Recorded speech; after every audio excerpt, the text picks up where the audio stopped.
Plus de 500 entreprises ont répondu à l'enquête 2022 sur la confiance des entreprises européennes en Chine. L'enquête a montré que la rentabilité des entreprises européennes était restée stable tout au long de l'année dernière.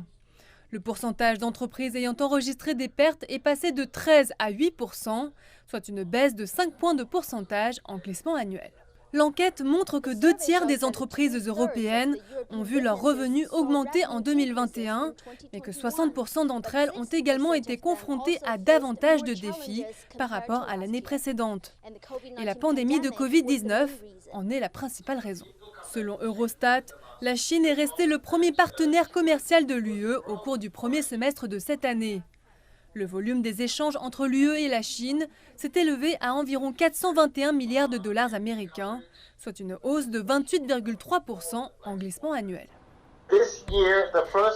Cette année, au premier semestre, les exportations de la Chine vers l'Europe ont été incroyablement positives, avec une croissance moyenne de 20 à 30% par mois d'une année sur l'autre. Et pourquoi ?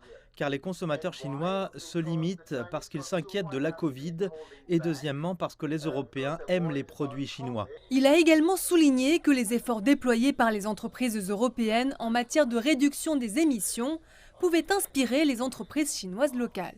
Les entreprises européennes disposent de la technologie et du savoir-faire nécessaires pour les aider. Nous sommes ici en Chine pour amener les entreprises à atteindre des niveaux internationaux de neutralité carbone dès maintenant. Et cela aidera bien sûr le gouvernement chinois à établir des critères de référence pour montrer aux entreprises chinoises que c'est possible.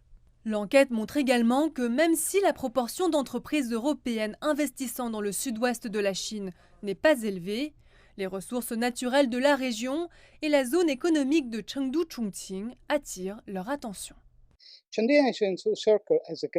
Le cercle Chengdu-Chongqing présente un grand potentiel car si l'on se réfère au cercle Beijing-Tianjin-Hebei et à la région de la Grande Baie, ainsi qu'à la région du delta du fleuve Yangtze, on constate que ce type de stratégie au niveau national a créé un développement économique concret dans cette région. Nous voyons les opportunités, mais nous devons travailler avec les autorités locales pour qu'elles deviennent concrètes. Bien que confrontée à la pression dite du découplage de la Chine, l'enquête souligne que les entreprises ont choisi de rester en Chine afin de maintenir leur compétitivité mondiale. En effet, 75% d'entre elles ont des infrastructures informatiques et de stockage de données locales. Seulement 1% prévoit de se désengager totalement de la Chine et 2% ont déclaré envisager de déplacer certaines de leurs chaînes d'approvisionnement vers d'autres pays.